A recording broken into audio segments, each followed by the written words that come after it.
Terceira pedacinho dessa aula sobre despesas públicas, provavelmente esse é o último, né? Nós vamos falar sobre a classificação por natureza de despesa orçamentária. Estamos falando das despesas orçamentárias. Então, elas também podem ser divididas em despesas correntes e despesas de capital. Essa previsão está na Lei Federal 4.320, que trata sobre finanças públicas. Se você se recordar, na primeira aula nossa, primeira ou segunda, o professor falou sobre as principais normas de finanças públicas.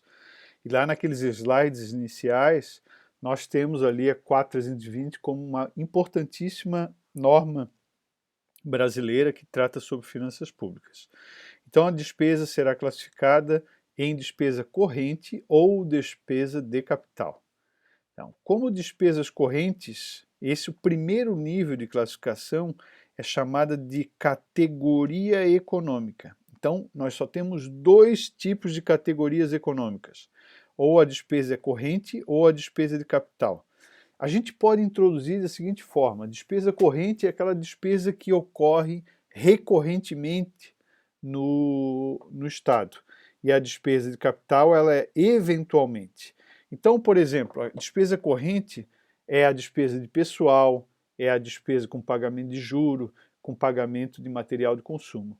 A despesa de capital ela ocorre eventualmente quando o governo quer fazer alguma coisa maior, como, por exemplo, comprar um veículo, comprar uma máquina, um equipamento. As despesas de capital, assim, a senso comum seria o investimento do setor público, enquanto as despesas correntes seriam aqueles gastos correntes, né? Então vamos agora propriamente a essa classificação. Dentro das despesas correntes, nós temos três grupos de natureza de despesas, tipicamente associados às despesas correntes. Então, são três. O primeiro é pessoal e encargos sociais, é um dos itens onde o valor é maior. O segundo é juros e encargos da dívida, é um dos itens, é o maior item no caso do governo federal, mas no governos estaduais depende, né? Muitas vezes é pessoal e encargos.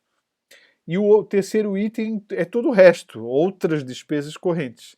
Mas lembrando que essas outras despesas correntes, aí estão serviço de terceiro, serviço de consultoria, material de consumo, né, e tantos outros tipos de despesas correntes que ocorrem recorrentemente. As despesas de capital, elas têm naturalmente associado a elas três outros grupos de natureza de despesa. É isso aqui, ó, grupos de natureza de despesas, ó, grupos de natureza de despesa. É o segundo nível de classificação. O primeiro nível é categoria econômica, o segundo é grupo de natureza de despesa. Então as despesas de capital, elas têm, ou elas são investimento, que é propriamente o investimento que você imagina, a aquisição de uma máquina nova, de um veículo novo, de um imóvel novo. Você tem inversões financeiras, que é como se fosse investimento, mas é tudo usado, praticamente. É usado.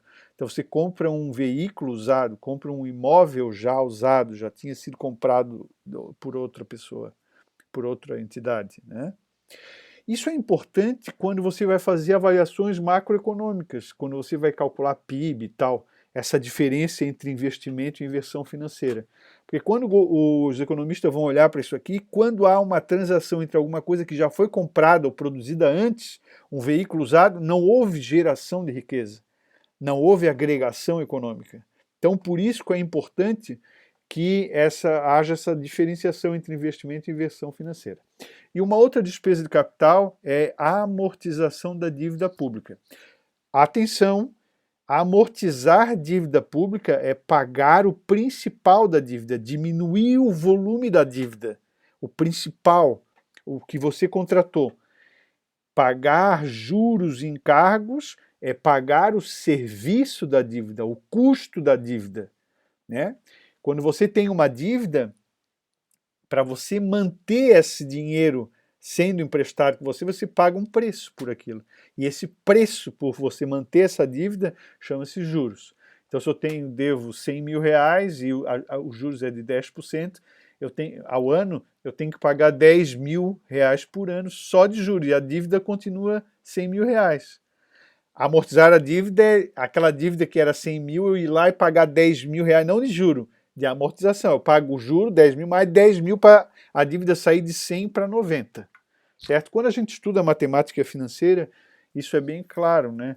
Mas se você não estudou, você tenta pesquisar um pouco essa diferença se você ainda continuou com dificuldade, ou então pergunta depois nos nossos encontros síncronos, tá? Bom, depois do segundo nível, nós temos o terceiro nível, que é o nível de elementos. Aqui, pessoal, eu vou passar uma tarefa. Você já pesquisou a Lei 4.320 lá que o professor sugeriu quando você ia estudar as despesas por funções e programáticas. Agora, você vai abrir a 4.320/64, essa lei nacional, trata de finanças públicas, vai procurar lá a classificação por natureza e vai ali abrir também, procurar essa portaria 163 de 2001, que também faz essa classificação, né? Ela atualiza a lei 4.320. E aí você vai ler os elementos de despesa, todos, dá uma lida, passada de olho em todos. Não precisa decorar, mas é para você ter uma noção do que são os elementos.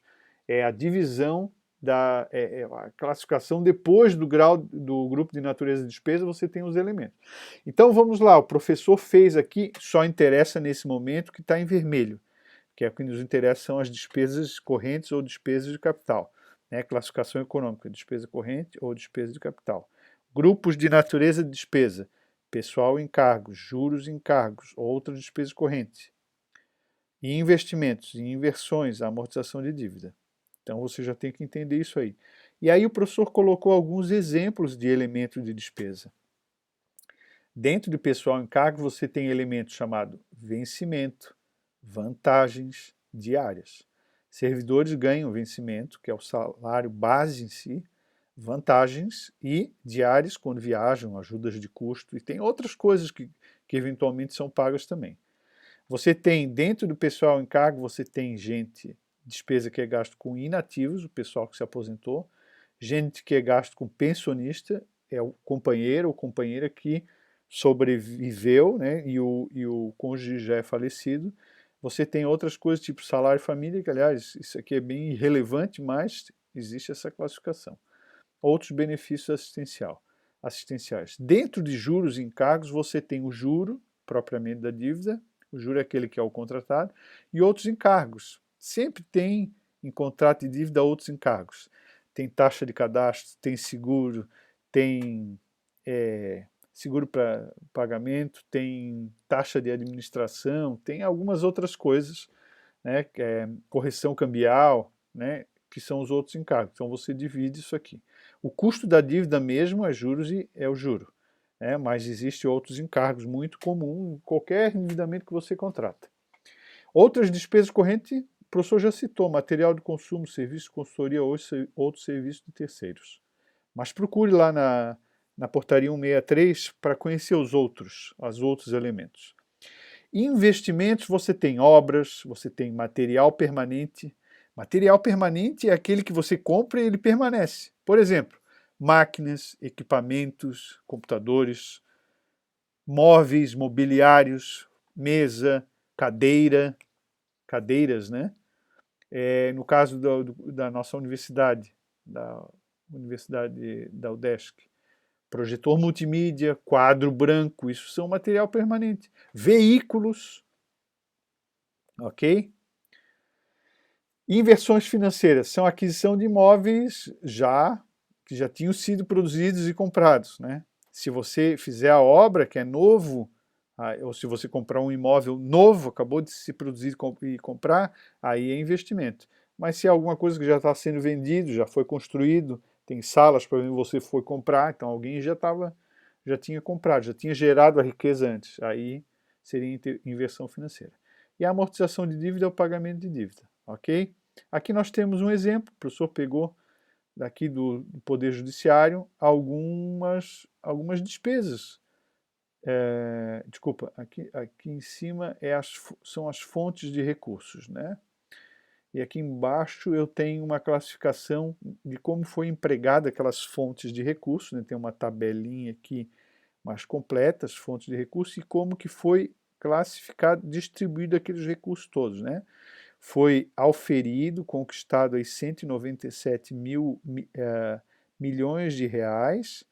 Qual é a fonte aqui? Não diz? Não diz, eu não me lembro também, né? E esse dinheiro, 197, foi aplicado 3 milhões e 200 em pessoal, em outras despesas correntes foi aplicado 129 milhões, investimentos 64 milhões e inversões financeiras 20 mil. Vejam, essa foi a classificação. Isso é uma forma de apresentar, mas você pode apresentar de outras formas também. Tá certo, pessoal? Então, com esse terceiro vídeo, esse vídeo ficou um pouquinho menor, ainda bem, né? Melhor. E nós terminamos o assunto despesas públicas e é importante, muito importante, que você tente fazer e consiga fazer todos os exercícios que têm gabarito, os exercícios sobre despesa pública. Eles estão nas páginas 7 a 10 da nossa lista de exercícios, que está no Polvo para consulta. Então é importantíssimo que vocês façam. E quando tiverem dúvida, vocês levem para o nosso momento de conversa não presencial, telepresencial, mas ao vivo, né? No momento síncrono, na hora que nós vamos conversar pelo Teams, tá? Que é o software da Microsoft.